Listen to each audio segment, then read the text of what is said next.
se aproximando e a grande maioria de nós deve passar as próximas datas festivas com os familiares. Mas a gente sabe que esses encontros não são simplesmente permeados por alegria. É por isso que o Rede de Olhares de hoje decidiu falar sobre o perdão em família.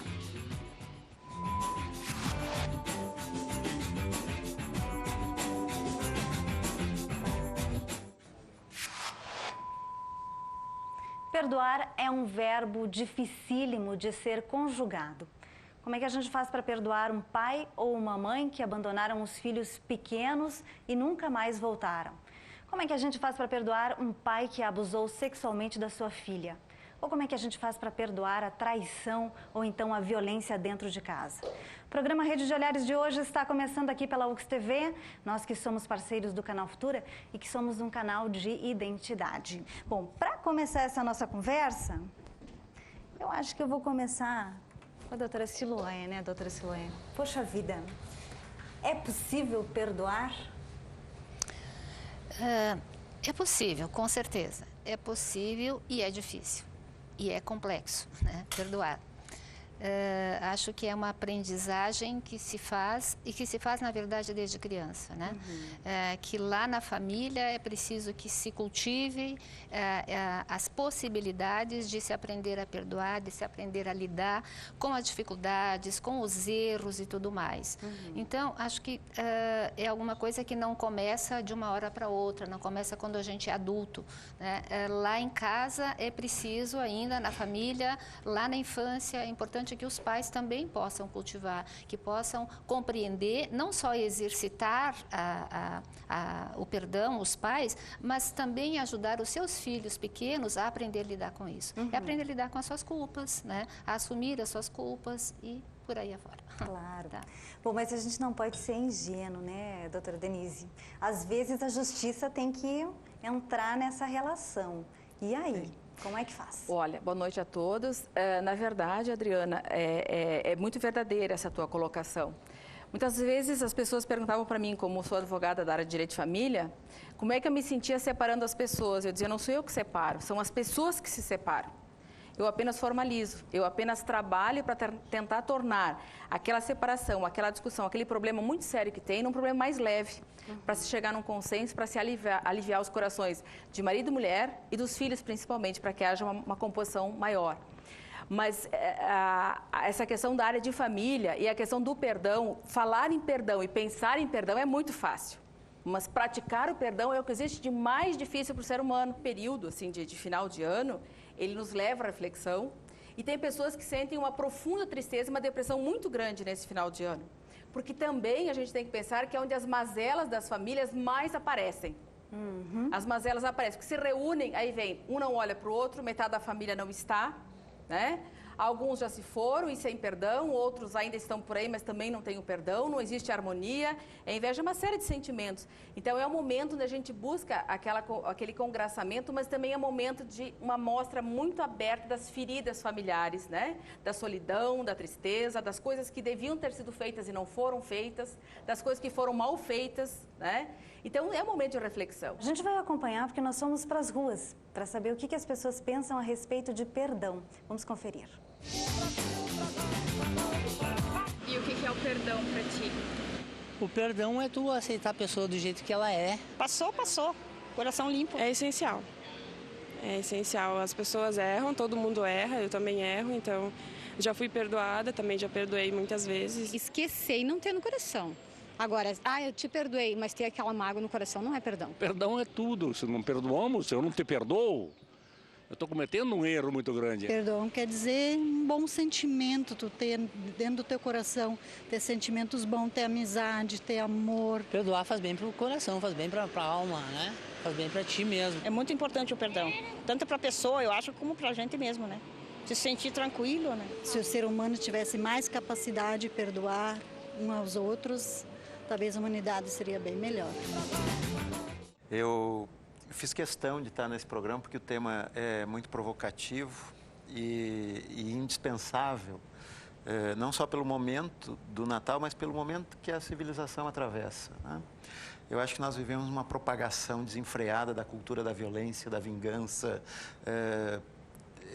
e isso tem uma raiz num contexto de individualismo exacerbado e uma relação de profundo apego com as próprias verdades, convicções, e isto gera um contexto de relacionamento social, de convivência muito tumultuado nos dias atuais. Por isso a atualidade, a relevância do tema.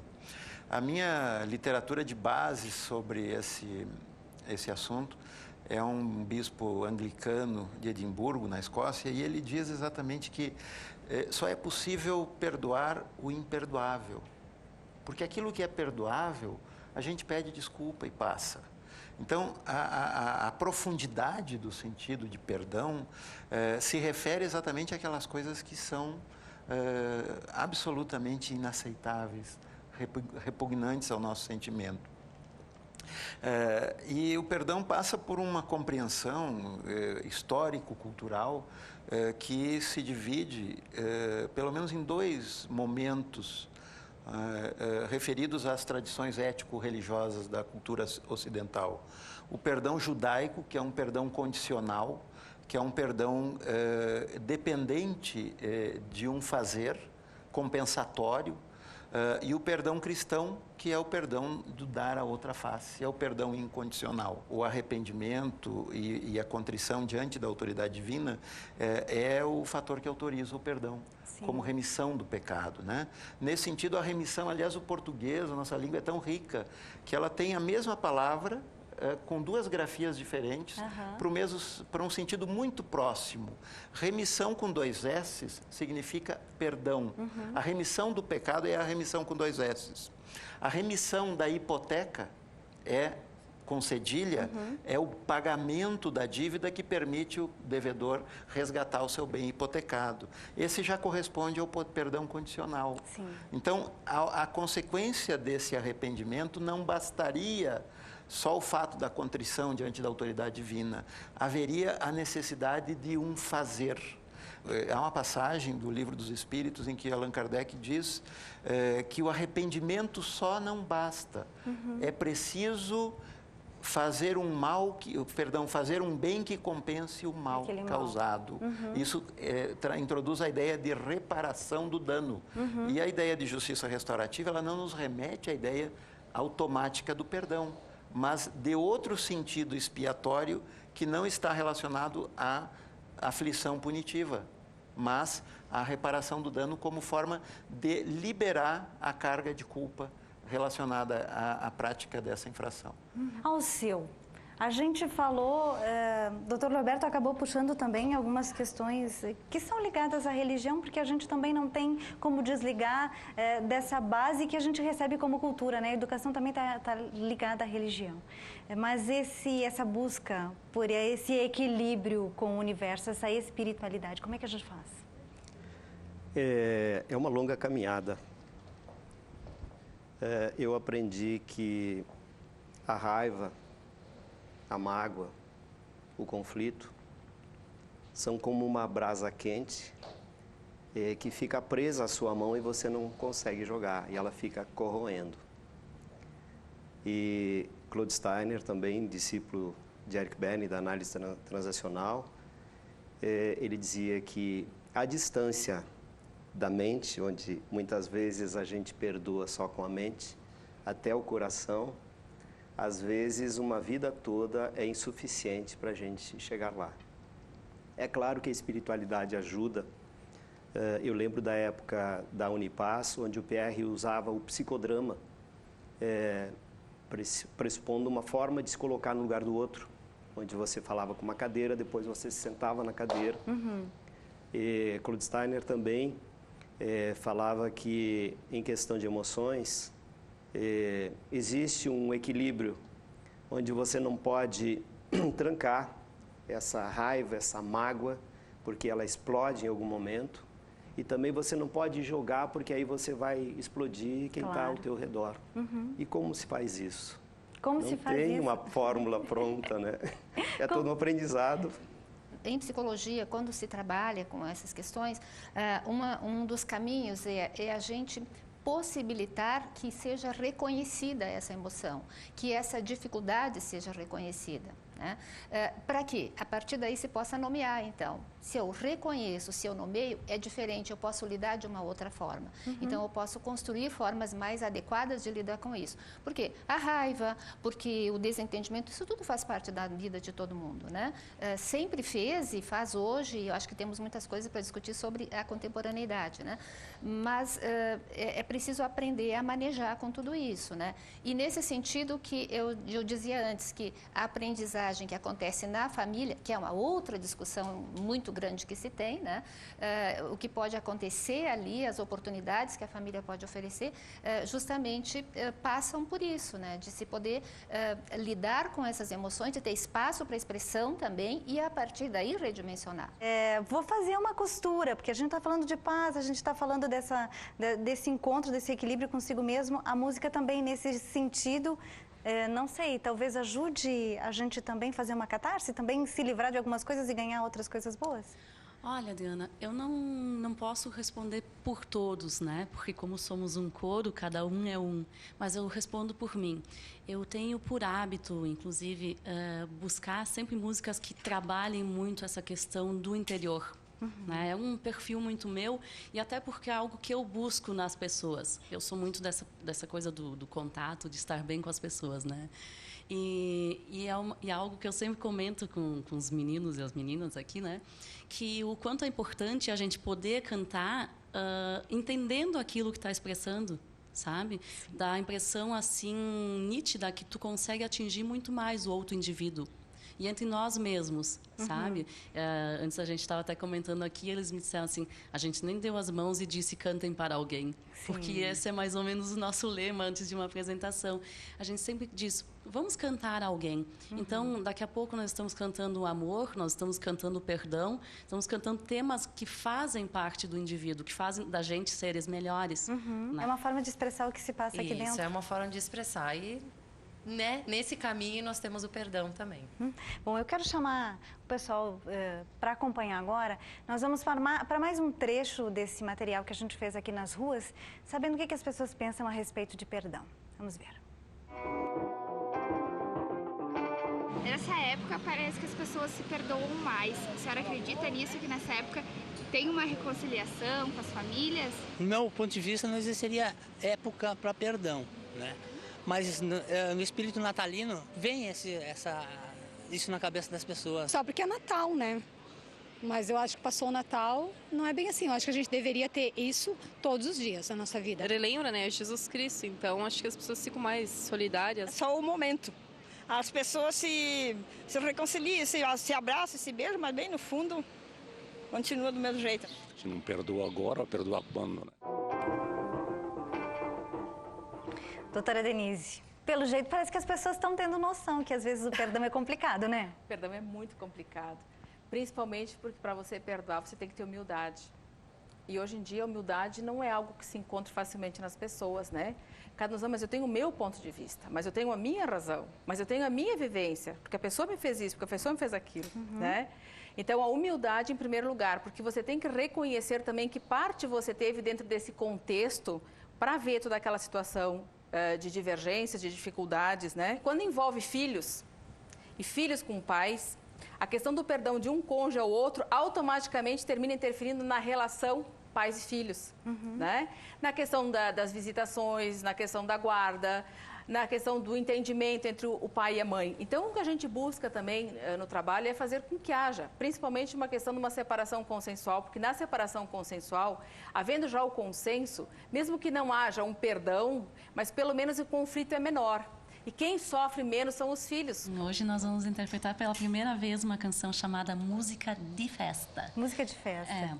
Ela é uma canção do século XVIII, né? E hoje, pela primeira vez, a gente vai apresentar. A música de festa, cantate ao Senhor, um cântico novo, prendê-la sua glória, prendê-la sua glória, grandê-la sua força, grandê-la sua...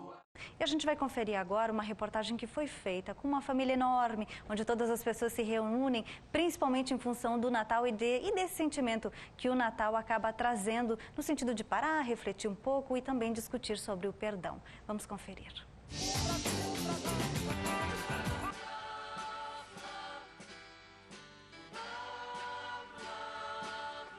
O Natal é nascimento de Jesus. A cada ano que passa, a gente procura viver o verdadeiro sentido do Natal, que é conhecer mais esse Jesus menino. A gente está muito feliz, né, que nasceu agora, em final de novembro, o Antônio, e a gente vendo ele, pegando ele no colo e vendo no hospital, nas primeiras horas, assim, a gente consegue reviver aquele momento onde São José e Nossa Senhora tiveram, né, pela primeira vez Jesus no colo. É um momento de união, muita felicidade, fé, amor, esperança. Eu venho de uma família muito grande. Nós somos 10 irmãos. Então, para mim, mesa cheia, bastante gente, me deixa muito feliz. E também tem a ceia com peru, essas coisas bem... Então, a gente, de uns anos para cá, vem desmaterializando um pouco o Natal, né? No sentido de que não seja mais aquela correria atrás de presentes, atrás de comida, esquecendo do verdadeiro sentido que é a espiritualidade. É sempre todo mundo muito reunido. Tem toda a parte da ceia, toda a parte da gente partilhar aquilo que a gente está sentindo. Nada mais do que comemorar, então, a vinda do menino Jesus. Esse é o principal motivo da gente comemorar. E o que ele veio fazer? Ele veio com a função realmente de ensinar a perdoar. Eu acho que o perdão não precisa ser Natal. Eu acho que o perdão, tu pratica ele. E a prática dele, ela tem que ser assim, no dia a dia. Tu tem que perdoar. Para ti, para o teu bem. Eu acho bem importante se perdoar, porque tem gente que briga e irmãos ou mesmo entre a família e depois acabam virando inimigos, nunca mais querem se ver. Muitas vezes a gente tem uma ideia de um Deus super distante, né? Alguém que criou todas as coisas e castiga quando a gente faz alguma coisa errada. E aí ver que pensar e lembrar que Jesus se fez um bebê já é um incentivo para a gente perdoar, né? E esse perdão é, acho que a principal expressão do amor entre as pessoas, né? Porque quando tu perdoa, tu entende a outra pessoa, tu ama ela, né? Feliz Natal!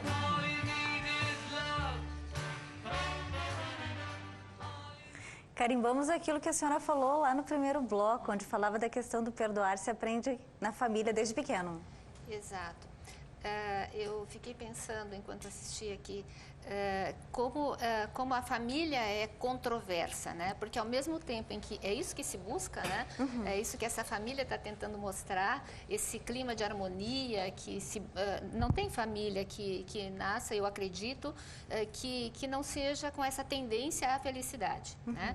Mas a família comporta também todas essas alternâncias, toda essa diversidade, comporta tristeza, comporta mágoa, comporta dor também. E comporta também toda essa harmonia que a família está tentando destacar aqui. Em relação à família, eu acho que o grande dificultador é a modernidade, onde as famílias não se reúnem mais à mesa como antigamente. Então, sem o diálogo, sem a partilha, é muito difícil o entendimento. Doutor Roberto, vamos explicar o que é a justiça restaurativa? A ideia de justiça restaurativa, ela funciona a partir, é uma mudança de foco a respeito do crime ou do conflito, que procura trabalhar, ao invés do conceito de culpa, perseguição e castigo, com a ideia de responsabilidade, encontro e reparação de dano. Culpa, perseguição e castigo são as equações básicas, são os elementos básicos de uma equação tradicional que a gente tem, que opera todo o sistema de justiça, que opera nosso próprio modelo cultural de relacionamento e convivência, que a qualquer situação que nós consideramos errada, a gente tenta identificar quem fez, qual a lei foi violada, qual é a regra violada, e isso, consequentemente, vai causar uma perda para essa pessoa, ou seja, um castigo. A justiça restaurativa procura levantar essas ameaças que tornam os sujeitos fugitivos, muitas vezes até mentirosos, né, na busca de se ocultar para se proteger, e transformar a ideia de culpa em responsabilidade. Tudo bem, você assume e responde pela consequência do seu ato. E ao invés de sofrer o castigo, você vai reparar esse dano. O desejo de vingança aprisiona a própria vítima, a pessoa que se sente vítima, a carregar essa raiva, esse rancor, essas cargas negativas associadas. Né? O perdão condicional e o perdão incondicional. O perdão condicional é o perdão que nós podemos relacionar a um modelo de justiça restaurativa. Quer dizer, você assume o que fez, você assume as consequências, o compromisso de reparar esse dano. E nós podemos contar com você de novo. Claro. Nós não vamos dispensar você, não vamos excluir você da família nem da sociedade. E existe, nesse processo, uma aproximação do agressor com a vítima? Numa aplicação ideal de justiça restaurativa seria essa a ideia. Né? Agressor, vítima e as pessoas que se relacionam, seus amigos, seus familiares. Exatamente para tentar buscar uma compreensão em maior profundidade. A cada usuário de crack, a cada vítima de assalto, a cada vítima de homicídio, a cada vítima de latrocínio, a cada presídio lotado, nós como corpo social, como humanidade, nós estamos padecendo. Talvez ainda sem a consciência dessa relação de interdependência, de coexistência orgânica, como um corpo único. Como uma alma única. Nós não podemos pensar em perdão se nós não pensarmos em valores. Sim. Porque a pessoa que não tem valores, ela não tem condições de ter perdão, né? E nesse ponto é que vem a questão espiritual que entra, né? Porque a pessoa, a gente vê, por exemplo, nesses conflitos familiares, por que os conflitos familiares terminam sendo mais difíceis e mais dolorosos? Porque muitas vezes é mais difícil se imaginar, por exemplo, uma mãe que deveria ter muito amor para com seu filho, a rejeição dela para com o filho, o abandono para com o filho, né? Ou o filho que deveria ter, pela mãe que se dedicou profundamente para ele, também um certo reconhecimento e um amor, não tem. Pais que estupram a filha, né? Brigas entre casais, humilhação, marido para a mulher, ou mulher para o marido, traição. Então, muitos dizem, olha, eu te perdoo, mas convivem o dia a dia. Uma traição, né? Claro. Digamos, perdoou. Naquele momento, mas aquilo nunca vai sair da cabeça da pessoa. Sim, mas daqui a pouco não está novamente me traindo, né? Então, o sofrimento que a gente tem dentro da família, eu acho que é um dos piores. Porque a família você deve ver todo dia, a princípio. Ou pelo menos você tem uma ligação de parentesco, sim, que nem sempre é uma ligação de espírito, é uma ligação de amor.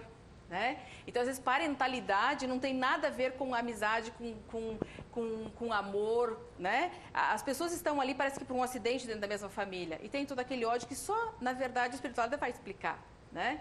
E quando a pessoa não tem nenhum tipo de valor que seja mais divino, mais espiritual, na mesma proporção, a dificuldade de reconhecer no outro a necessidade de perdão.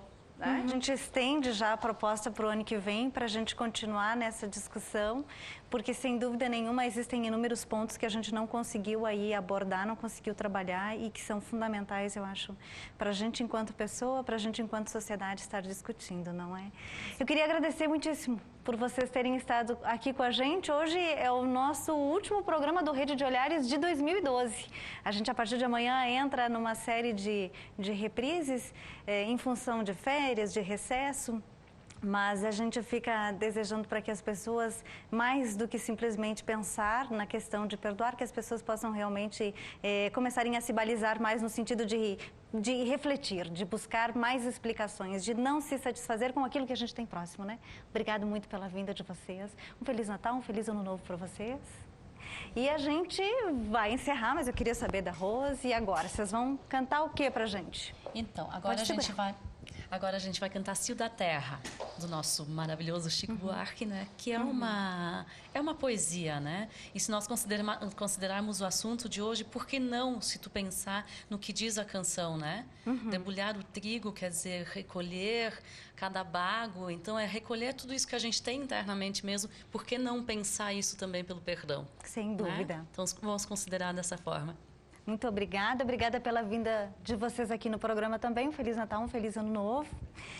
A gente vai ficando por aqui e para você que ficou aí durante esse ano de 2012 nos acompanhando no programa Rede de Olhares, muito obrigado. A gente volta, sem dúvida nenhuma, a partir de 2013 com uma outra série assim, de programas inéditos e tentando falar um pouco daquilo que você também gostaria de falar e às vezes a gente só consegue aqui realmente juntar nessa Rede de Olhares familiares, muitas discussões, muitas pessoas e aprofundar o tema. Muito obrigada, um Feliz Natal, um Feliz Ano Novo. A gente hoje fica por aqui com o coro em si. Até o ano que vem.